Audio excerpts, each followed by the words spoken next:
Halo, selamat pagi. Senang sekali saya Arif bersama dengan Bung Rocky Gerung masih tetap sehat dan bisa terus update informasi dan ngobrol dengan Anda semua. Dan pagi ini sebenarnya Bung Rocky saya ingin ngajak Anda ngobrolin statuta UI lagi. Tapi saya takut nanti dilarang oleh Ngabalin karena dibilang bahwa orang yang mempersoalkan yang nyinyirin statuta UI itu orang yang tidak berpengetahuan. Nah, ini bagi enak nih.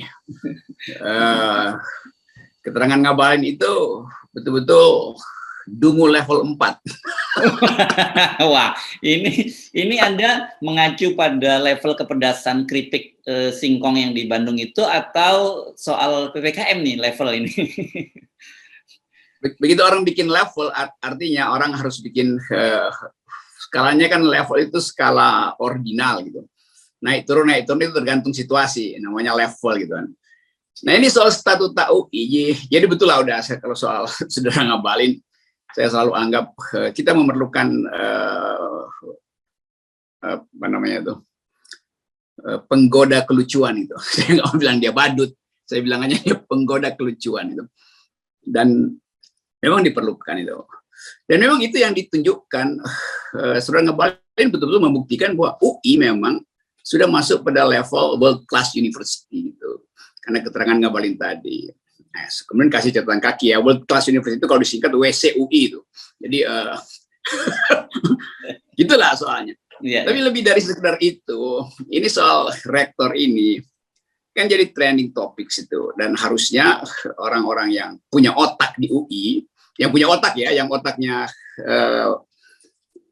yang lingkaran otaknya besar ya, bukan yang lingkaran sorbannya. Ini beda antara lingkaran otak dan lingkaran sorban. Yang punya lingkaran otak cukup, mestinya lakukan semacam protes moral. Karena seharian, 2 hari kemarin kita bahas itu sebagai penyelundupan hukum. Tapi saya menduga di balik itu ada konspirasi untuk meloloskan beberapa orang jadi profesor melalui jalur cepat gitu. Karena rektor sekarang punya hak membatalkan profesor, mengangkat profesor baru gitu. Jadi ini adalah kartel juga, kartel profesor. Saya dengan keras bisa menduga bahwa beberapa menteri kabinet mengincar untuk jadi profesor. Kira-kira begitu tuh. Saya bisa bayangkan lah siapa yang mau jadi profesor, nggak perlu ngajar, langsung aja menurut statuta baru ini. Jadi ini soalnya tuh. Nah, tapi itu oke, nanti akan jadi persoalan sendiri dalam masyarakat beberapa waktu nanti. Ya oke. Saya kira orang seperti Ali Muhtar Ngabalin ini dalam situasi sekarang ini menjadi sangat penting dan signifikan, Bung Rocky. Ini berkaitan dengan katarsis, karena kan kita butuh dalam situasi yang seperti sekarang, kita butuh katarsis. Ini istilah bagus, tapi saya mesti terangin dulu tuh, karena nanti soal katarsis beliau nggak paham juga apa itu katarsis. Okay. Saya kasih contoh gampang. Dulu waktu saya masih kuliah, ini masih di Rawamangun, UI masih di Rawamangun nih. Kalau ada orang gagal di UI Rawamangun tuh di depan masjid itu, belakang masjid ada lapangan bola tuh. Yang suka main di situ anak UI sama anak IKIP itu. Jadi kalau seseorang nggak bisa nendang bola masuk gol, kita sebut dia IKIP kali kau. Karena dulu IKIP itu kita anggap sebagai kelas di bawah UI itu. Walaupun satu lokasi. Dianggap anak IKIP itu anak SMA kelas 4 gitu. Sekarang tentu anak IKIP jauh lebih pintar dari Ngabalin karena IKIP jadi UIN segala macam, dan itu sebenarnya olo-olo aja tuh sebagai katarsis. Bukan ngolok-ngolok beneran, cuman anak IKIP kali kau. Karena anak IKIP kalau main bola selalu kalah itu kan. Kalau kita lagi dulu masih merokok itu, masih zaman-zaman merokok. Bagi rokok dong. Nggak punya gue, IKIP kali kau.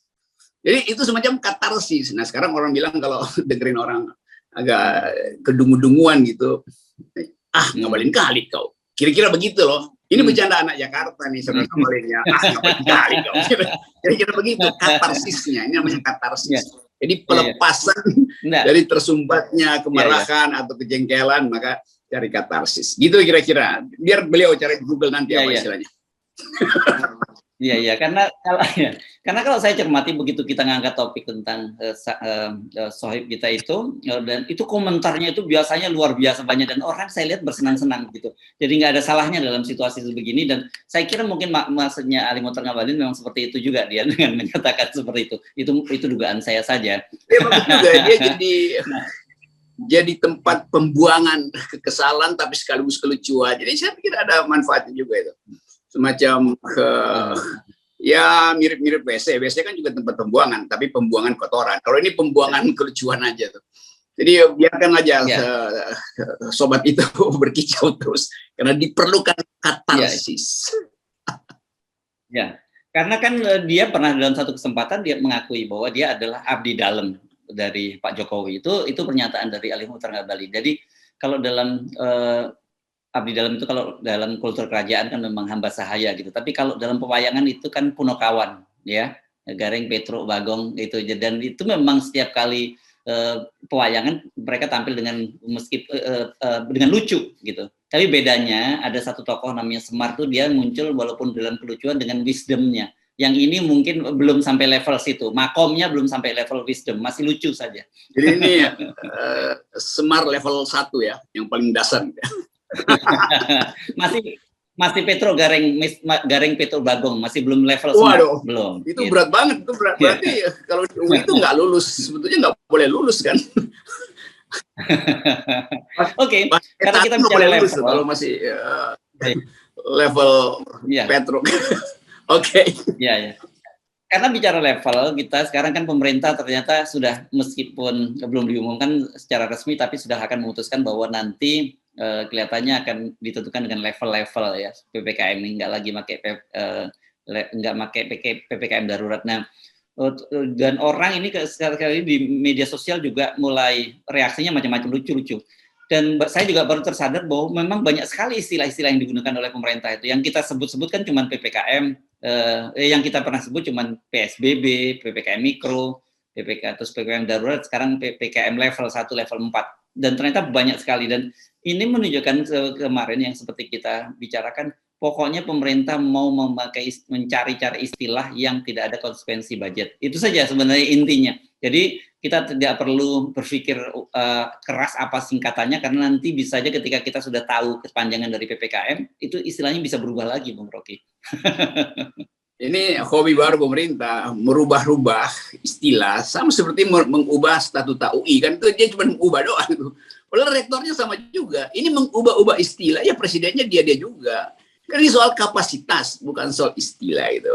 Nah, statuta UI diubah, lalu menganggap rektornya jadi bagus. Ya enggak juga, tetap sama seperti kemarin kita bicarain buruk muka, cermin diubah, diganti. Waktu dia bercermin, ya dia juga mukanya sama juga. Muka dungunya juga sama kan.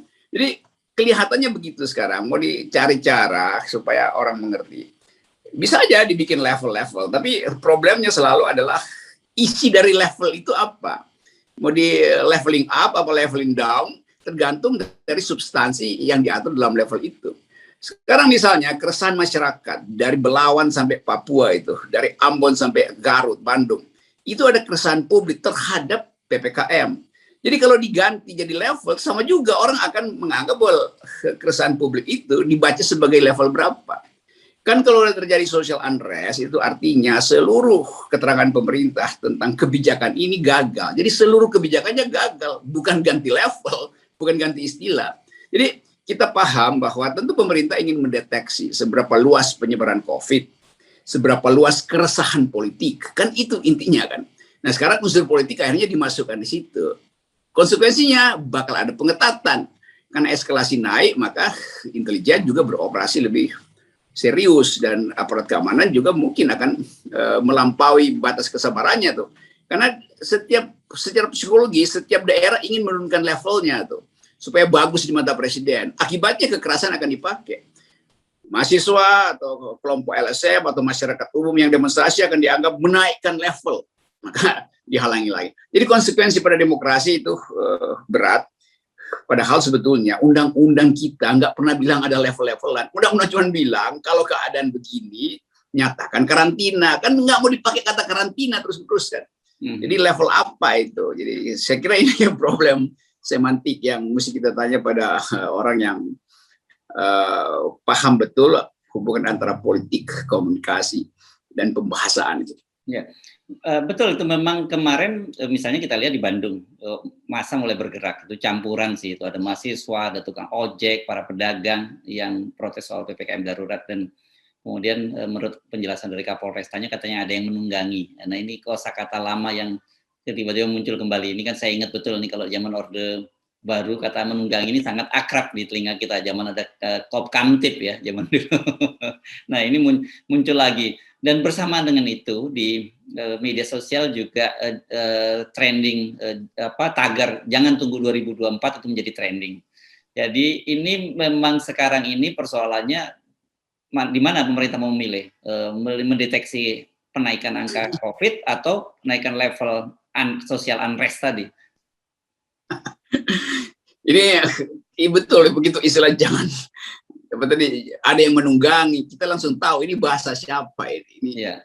Jadi bahkan level istilahnya diganti ya, darurat jadi level. Tetapi otaknya masih sama, ini pasti ada yang menunggangi kan. Yeah. Nah kecurigaan ini yang justru membuat reaksi makin buruk psikologi publik. Sehingga orang menganggap, waduh, kalau udah istilah jangan menunggangi itu artinya kembali pada cara mengatasi rakyat dengan kekerasan kan. Kan akan dituduh aja Anda menunggangi, maka tangkap aja dulu, penjara dulu, soal benar tidaknya belakangan. Nah kita nggak bisa mencegah social unrest dengan sekedar efek jera kalimat-kalimat jangan menunggangi. Karena kita mesti pelajari psikologi sosialnya udah terjadi apa belum. Ini yang disebut oleh psikolog sosial Prancis Le Bon menganggap bahwa ada pemanasan keadaan objektif. Jadi keadaan objektif sudah terjadi. Sehingga mahasiswa udah ditunggangi siapa? Mak-mak, ya mak-mak yang suruh, itu anaknya kok. Ditunggangi siapa? Tukang gojek. Ya tukang gojek juga adalah ayahnya dia yang nggak bisa makan.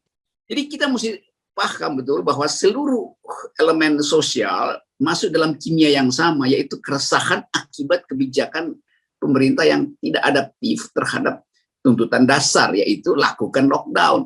Kan ini kita puter-puter dan ya akhirnya pemerintah capek sendiri kan. Pemerintah akhirnya cari istilah jangan menunggangi. Siapa yang mau menunggangi? Nggak ada yang ingin menunggangi keadaan yang betul-betul meresahkan semua orang. Jadi semua orang saling menunggangi akhirnya kan. Lalu pemerintah bingung, lalu aktor intelektualnya siapa? ini kekonyolannya begitu. Kalau di istana nggak ada analis. Yang ada adalah komentar-komentar lucu dari tokoh-tokoh istana aja. Saya kira ini dua hal yang menarik ya, kita lihat ada semacam paradok itu di antara pemerintah dengan publik. Semakin bingung pemerintah, semakin lucu masyarakat kita, gitu kan? Itu bisa kita lihat dari. Jadi sekarang sebenarnya yang mengalami tekanan psikologis ini rakyat atau pemerintah sebenarnya, karena ternyata masyarakat kita tidak kehilangan humornya. Seperti kemarin ketika kita bicarakan soal rektor UI itu kan juga. Itu kalau kita lihat selain kritik yang sangat tajam, pedas, tapi meme-nya juga luar biasa gitu. Dan jangan orang juga mungkin lupa ya bahwa meme yang lucu itu dihasilkan juga oleh kecerdasan otak yang luar biasa juga. Ya. Saya nggak pernah abaikan kemampuan publik kita untuk melayani keadaan dengan fasilitas tadi, kelucuan segala macam. Tapi di belakang kelucuan, gerakan sosial juga tumbuh tuh. Jadi antara, ya disebut aja dalam filosofi Jawa, nrimo itu. Tapi nrimo itu adalah satu kualitas dari level kemarahan. Nanti ada kualitas 4, namanya ngamuk. Dari nrimo ke ngamuk itu juga naik level kan, 1, 2, 3, 4. Dan itu bagian dari pelajaran sosiologi itu. Nggak ada orang yang terus-menerus nrimo itu. Jadi di ujung ekstrim satu nrimo, ujung lain ngamuk. Jadi keadaan ini mesti bisa dibaca sebetulnya oleh kekuasaan. Tapi kekuasaan nggak punya peralatan kan. Dia ingin membaca itu, konsekuensinya dia nggak mau ambil. Kalau dia mau turunin level kan kalau kita pahami sekarang, leveling itu artinya ada situasi pandemi di setiap lokal yang bisa dirumuskan dengan transmisinya meluas apa enggak. Nah, transmisi meluas itu juga terhubung dengan demonya meluas apa enggak. Kalau demo enggak meluas, artinya transmisinya bisa dikendalikan karena pemerintah mampu untuk memberi subsidi pada mereka yang demo kan. Kan itu logikanya sederhana begitu cara. lihatnya. Jadi kita balik lagi pada upaya untuk memahami secara jernih apa sebetulnya yang terjadi. Jadi FNN kan selalu menyumbang pikiran agar supaya pemerintah coba buka dong pikirannya. Tapi nanti kalangan KSP bilang, kalian udah bikin apa itu? Bikin dong sumbangan segala macam. Ya itu mah nggak usah disuruh. Kita justru mau bantu pemerintah nemuin keadaan kenapa dia jadi level 4. Kan sebetulnya begitu. Nah, sebenarnya dengan perubahan ini dari PPKM darurat dan kemudian menjadi level 1 sampai 4 ini kita tanpa berpikir panjang kita sudah tahu ya apa yang akan terjadi, dan seharusnya pemerintah juga sama seperti kita udah memahami apa yang akan terjadi setelah ini. Pasti kondisi sosial rakyat kan Belawan, Manokwari, Ambon, Garut, Bandung, Jawa Timur segala macam itu kan pasti laporan intelijen udah masuk tuh. Nah, karena itu cepat-cepat dibikin kalkulasi baru tuh. Nah sekarang bagaimana cara nangani COVID? Tentu sama-sama dengan nangani perut rakyat kan. Nah sekarang nambah lagi, bukan sekedar perut rakyat dan COVID yang mesti ditangani, tapi isu tentang pergantian presiden. Karena terus-menerus dianggap tidak perlu sampai 2024. Jadi isunya bertambah terus kan. Akibatnya levelnya naik terus tuh. Percampuran antara politik, social needs, yaitu kebutuhan dasar manusia, sembako, dan penyakit. Kemarin Pak Luhut bilang jangan campur dengan politik. Lo justru terjadi, nggak dicampur pun itu akan jadi politis. Karena reaksi terhadap kebijakan pemerintah. Kalau orang bilang nggak perlu tunggu 2024, nanti Pak Luhut bilang itu udah politis. Memang politis, tapi itu kan konsekuensi dari level yang naik terus. Pada tingkat akhir, seluruh peristiwa ini menjadi peristiwa politik. Levelnya level 10 tuh. Itu namanya pedasnya minta ampun. Ya. Ini saya membayangkan memang seperti kondisi Indonesia sekarang ini seperti balon gitu, yang kita pencet di sana akan gembung di sana, pencet di sini akan gembung ke sini. Jadi memang itu nggak punya pilihan lain sekarang situasinya, Bung Rocky. Iya, karena nggak punya pilihan lain ya. Beberapa menteri mungkin udah berpikir ya udahlah berhenti sebagai menteri di kabinet, tapi masih menghitung-hitung kan. Nanti dia kemana nanti kalau berhenti, nggak dapat makan apa segala macam itu kan. Ya. Beberapa orang di UI sebetulnya bisa balik ke UI kan. Misalnya Sri Mulyani, ya udah balik UI aja, tinggalin menteri, itu bisa dipercepat jadi profesor kan, bisa dibuatin hukumnya gitu kan. Mumpung rektornya punya kekuasaan untuk angkat guru besar baru, ya Sri Mulyani mungkin yang paling pertama kali tiba di situ tuh dengan segala macam timnya yang tentu akan membantu. Ya itu juga benar juga sebetulnya. Tapi Sri Mulyani harus tunjukkan bahwa dia pindah dari lokasi politik pergi pada lokasi akademik. Lalu orang mungkin kasih harapan pada pemerintah memang nggak akan nyampe 2024 tuh. Tandanya Sri Mulyani diangkat jadi profesor dengan jalur khusus misalnya. Bisa aja karena statuta UI bilang begitu kok. Walaupun itu namanya konspirasi juga di dalam atau kartel keprofesoran. Kartel guru besar di UI banyak tuh. Ya. Oke. Tapi sambil kita menunggu, daripada kita sibuk soal level PPKM, saya kira kita enak yang seperti saya bilang tadi, keripik pedas dari level 3 lah. Kalau level 4 itu tampaknya bisa sakit perut kita. Oke, sambil menunggu keadaan, kita nggak bilang kita menunggu keadaan memburuk, sambil menunggu reaksi pemerintah terhadap keadaan yang makin memburuk. Kira-kira begitu loh kita supaya aman dari delik gitu ya. Oke, terima kasih. Mantap. Ya.